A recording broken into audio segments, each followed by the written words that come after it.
Supaya ngadepi Bayangkara prajurit Pandawa Dara Putra Mantu sodo wis kebak prajurit Andani ku kaya. Hati-hati. Kau durung ngadepi Gajah Mada wis kendang kabeh. Piye meneh? Perang iki sewu to. Perang kuwi sewu to. Nek kowe kabeh ngadepi prajurit Bayangkara. Kowe padha mundur. Kasulayah begini lakah pedak gajah.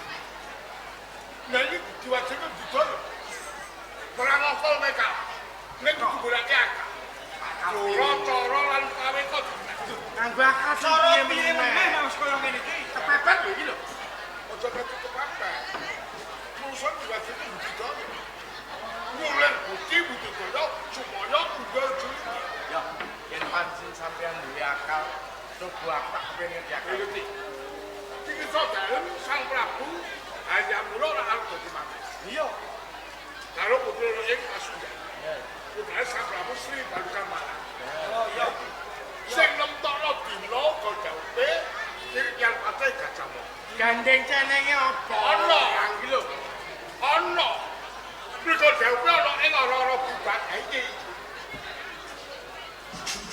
iki lho ngene lho nganti gawe ning ora-ora bubat kuwi mergo golek nggon sing jembar iya to sing teko para ratu ning ratu aboloran ning tiba kosok bae apa kelak jembare Pasundan apa kelak jembare Praja-Maja iki dolo carane sing Gajah Mada lah kowe aku ayo do teko ing Pasundan disiki tak tudhop goleke waduk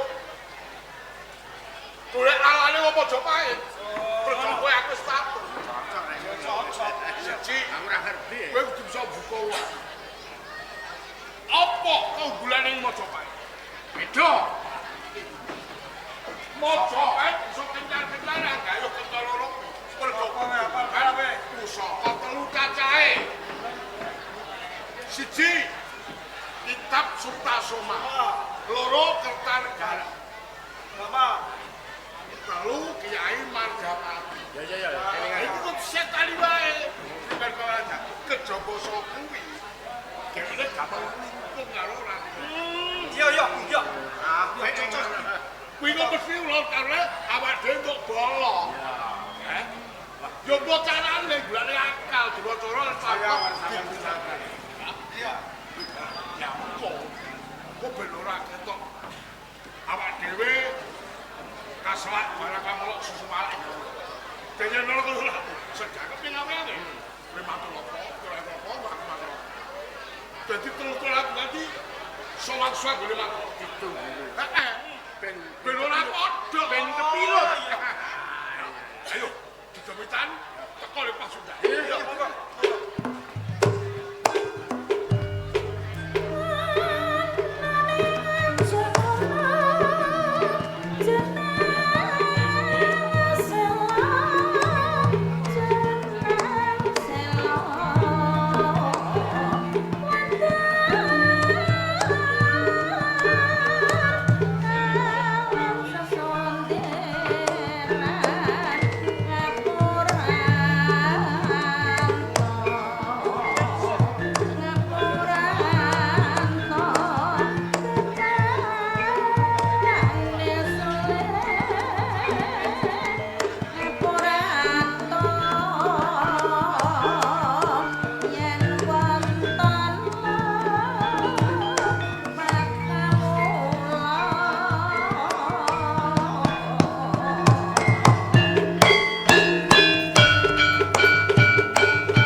Cukup Kyai.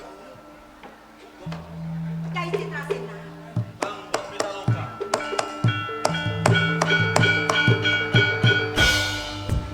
Pun Kang Mbok rumusa menggos-menggos.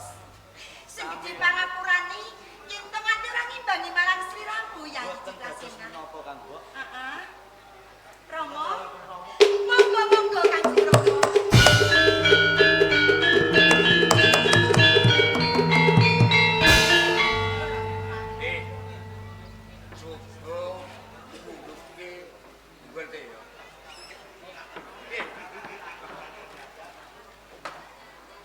Tak perintah ya, Te.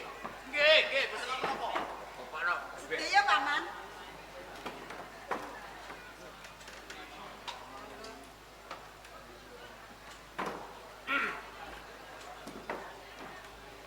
Wene go kono, Te.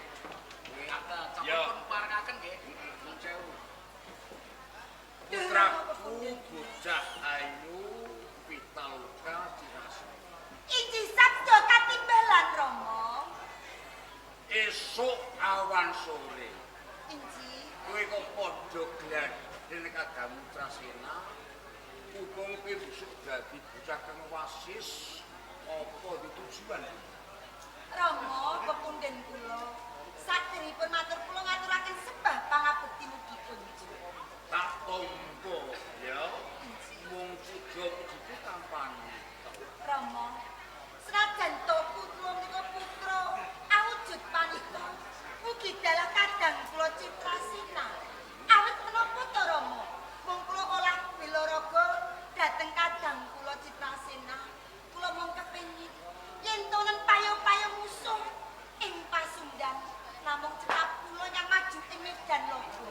Awit sumpah kula mung kepengin ngrungkepi bumi utah getih kula Rama. sing kepiye Citrasena Semanten ugi kula Rama boten kendhat rinten saha dalu anggen kula ulah bilara gelan Kang Mbok Citra Resmi menika kangge ngetingalaken wonten ing manca negari. Bilih wonten pasundan menika wonten Kang Mbok Citra Resmi lan kula Citrasena ingkang ungguling julit. Duh sinuwun jimat pepunden kawula. menapa Sedaya kula ora mulah dhateng panjenengan. Dados putra putri menika luhuraken dhateng asma panjenengan. Pitaloka Sabda katimbalan Rama. sedaya meneh kowe bakal dadi mantek Inji.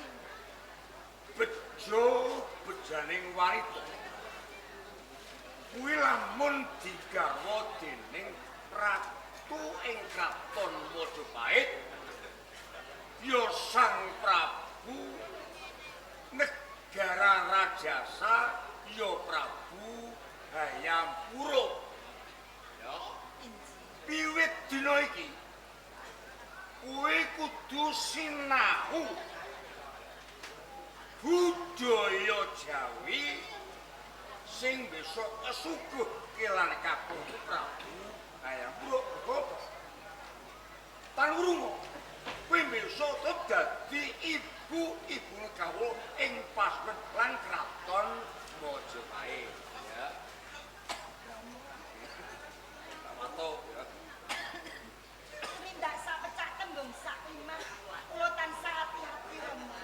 Awit kula calon ibu jenengan ing Praja Majapahit. Rangida. Paman, kok ngendel to? Pun timbali kalih Kanjeng Sabto lete. Kala mangsane nggih.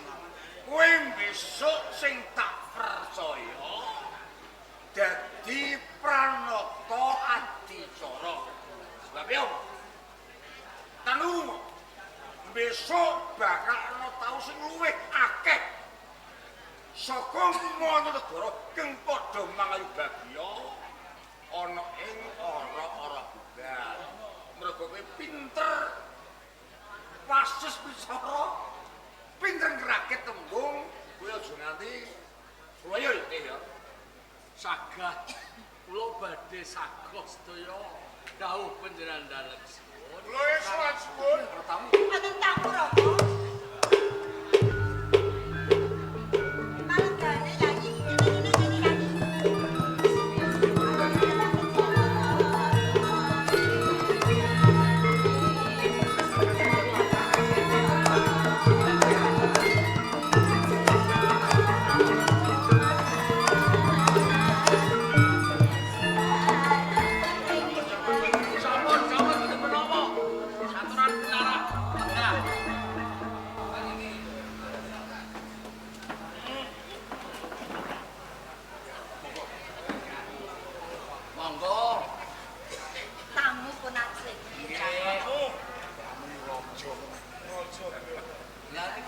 pirsani lenggahan.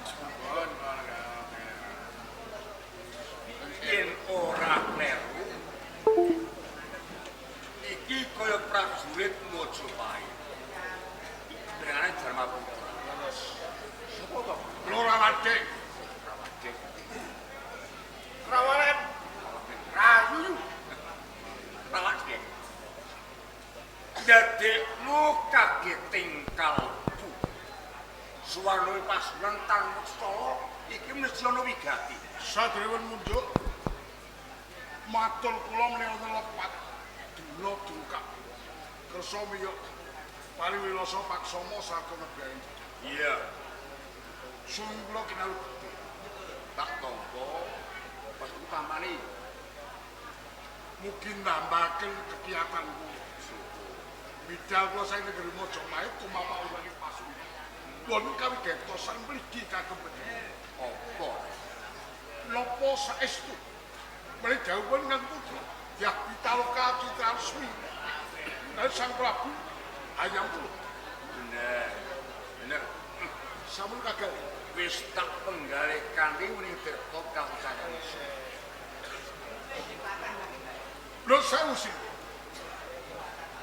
boten ageng kula menika nglincipi barang sen papon saengga didawa perkara boten napa nggih munggo nek Sang Prabu Sri Badamaraja menika ratu Abala Raja dawuhipun polang pinanganten wonten sak tengahipun ara-ara putra napa kira pangenan ini kali Mojopahit paling semi ing pasudan duwiyar tanpa topi balas napa itu saru dilur gawe saya bawa keplok ing kawula ing Patmana negari. Gawe lho ratu ing Pasundan. Ratu Gong Binatara pinter wicara lan wicaksana adil para mantu. Lho mantu putra kang diagol-agolke kasasa ing jagat pindha widodari tumurun mantu. Lho dawuhe kok ning ora. Niku sedaya Dara-caran pawikanipun rekian Patih Gajah Mada. Napa dawuh? Gajah Mada kasmawon sumpah wonten sak isore gapura Wirawatik ta. Iku juk ora nedawa endami yen durung nungkulake. Nek Sabang ngantos mawon. Lah iki monggo kirang teluk menika namung Pasundan. Jadi dipun ginakaken napa sebabipun Gajah Mada matur dora ngesodan kang sinuwun kados kadang karepe Gajah Mada ajeng nungkep kuwak panjenengan menawi aturipun Rawadeng Rawalen kaya kala pun galih kok leres tenan monggo sedaya kala kawicaksanan dhateng Panjenengan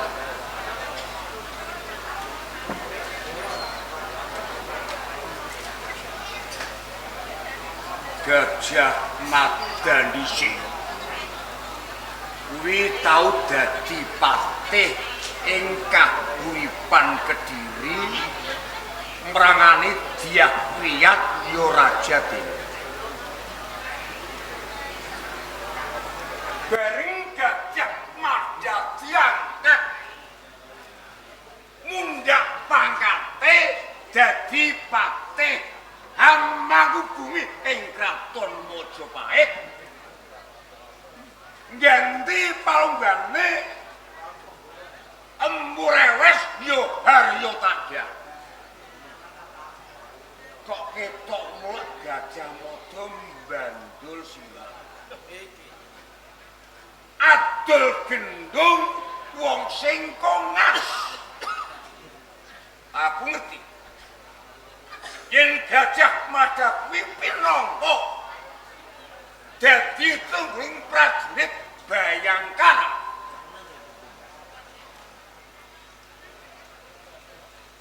Dheweke sumpah ana ing sakmasine Gapura Wilawatik ya Gapura Bairo.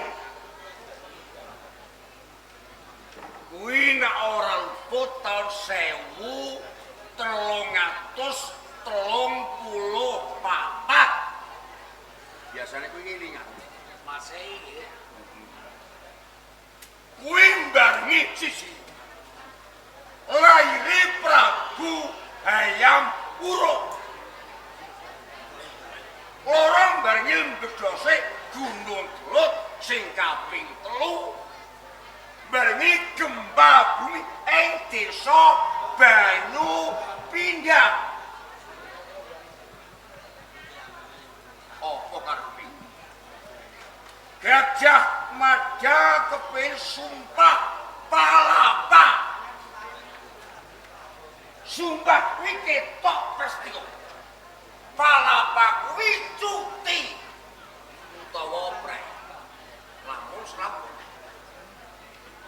Nindake program politik Nusantara.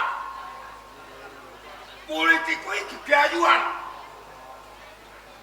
Nusantara. Nusa kuwi pulo ing antarane kaya dene Pulo Bali, Pulo Sumatera, Kalimantan lan Keputiro dadi Katon Mojopahit. Lakon ti. Diriso brang wetan, brang tengah, nyancik brang kulon. Ana ing kerajaan Pejajaran. Yo kerajaan Sunda yo pasunan iki. Mbok menur. Gajah Mada ora kuwagan. Mergo apa? Ditimbang. Andaning Gajah Mada lan Sri Paduka Marga Ingsun. Muni ora sak program. Nganti Gajah Mada dadi cucuk lampahe Prabu Hayam Wuruk. Temuga ning Pasundan yen putra Sudya Ayu Pitaloka delokan Prabu Hayam Wuruk. Mung emane Dapengan mung ana ing Rara Bumbang. Ya iki. Niki lho. Sing dibayani ra niki. Niki ora cara lan paweka digunakake. Nah, dilaras dawa. Iki ketok saru. Ping 7 ketok. Yen Gajah Mada wis wani dadi sifat rumaja. Ketok nino gegabah niki. Rawating awaleng. Nggih. Kuwi bali maku. Itu penganten tetep ingsun urungke.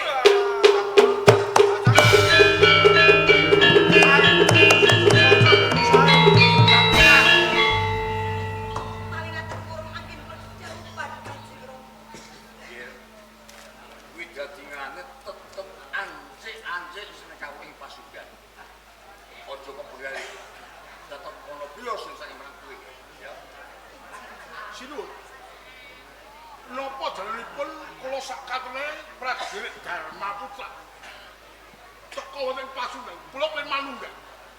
Kula boten lila. Menawi Gajah Mada songan, sesongaran adol gendong. Ya niku. Aku kuwi wong sing duwe adeg-adeg. Aja dianggep banyu sak godhong lompong. Ora. Tembung sak klimah nyawisan. Inyo to. Kowe kudu bisa buka blak utang apa to? Ringing Praja Mojopahit. Suatu ingkang digebuk. Badhe kok buka wati Mojopahit. Niku to, gampil niku. Napa sebabipun Mojopahit kencar-kencar saged gayuh kentara kedunan pusaka sakatrinipun. Lah, sapa to? Apa wae? Kitab Sutasoma, Kitab Negara Kertagama, Kiai Margapati, nek Mojopahit kejaran pusaka tiga-tiganipun. Angel wijet wae nganti rubuhe Mojopahit. Ngono. Nggih. Upama Mandela kowe terapos. gampang lugu. Perkawis pusaka menika cucuk lampahipun Lha niki lho. rayu. Ora. Aku Nodipati kurang ida. Oh, ngoten. Iya. Sabtu Kowe badawe itu Mas Ndak. Kowe aja nganti semoyo. Saiki kok. Kowe kepape Mojopahit. Dimusuhi dengan sapa? Salam sak atine. kepareng nyuwun pamit soyo. Pengalamanipun rayu konangan. Ayo. Apa bisa, Pak? Apa iya.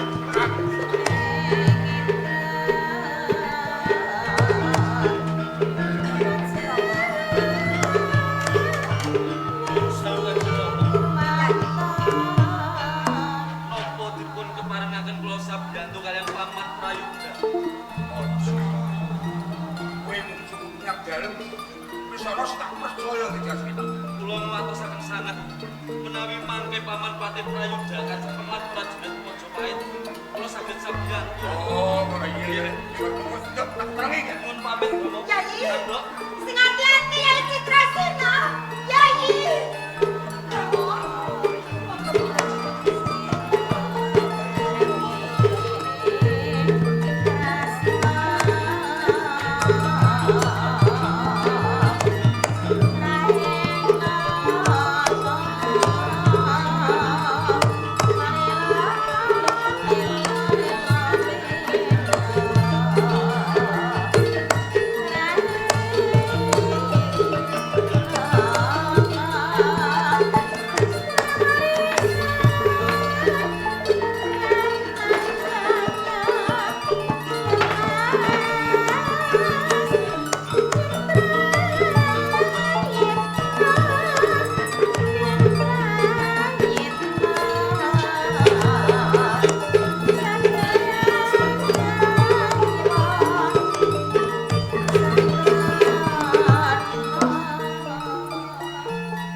Lambang kejayaan ing Kraton Mojopahit iki dadi tanggung jawab kula tanggung jawab.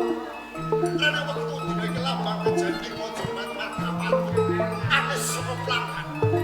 Yen aku sang Prabu Hayam Wuruk perso kurang perkara iki mesti aku lan bakal nampa pitutur Yai. Nanging kepiye malih kabeh iki mau wis dadi tanggung jawab kula sampeyan. Kula yen nganti sang Prabu Hayam Wuruk mangerteni bentuak praja ana ing Mojopahit nganti ilang.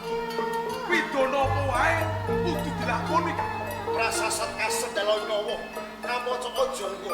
Aku ora bakal suwe kula prayogane ayo bebarengan aja atur lan rasa dalem sang Prabu Hayam.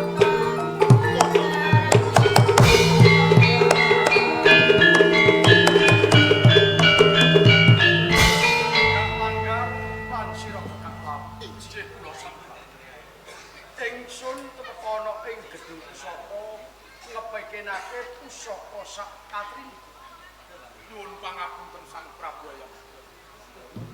Pusaka bentuah wonten ing Kraton Mojopahit aneh saking plangkanipun ilang.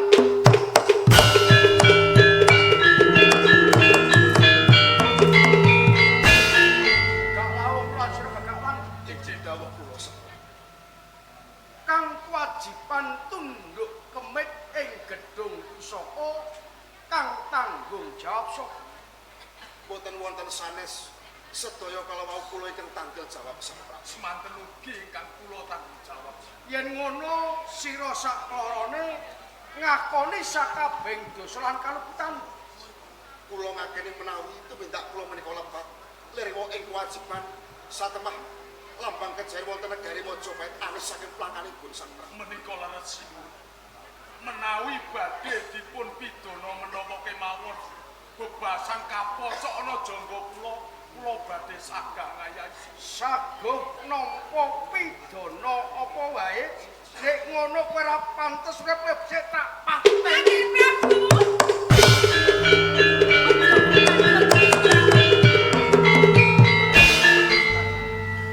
Aja kok banjeti. Anggonmu bakal mateni gagak langgar lan gagak laku. Yen kelakon gagak langgar lan gagak laku temekan pati. Usah ora bakal bali nglakoni maneh lho anggen. Lajeng kersanipun Kanjeng. Ya mbok didaya piye carane pusaka bisa bali maneh ing plangkane meneh anggen Prabu. Sekat. Langgar lan kula Injil dawuh kula isih bejo kemayangan. Ingsun ramatrapi pidana pati maras kira.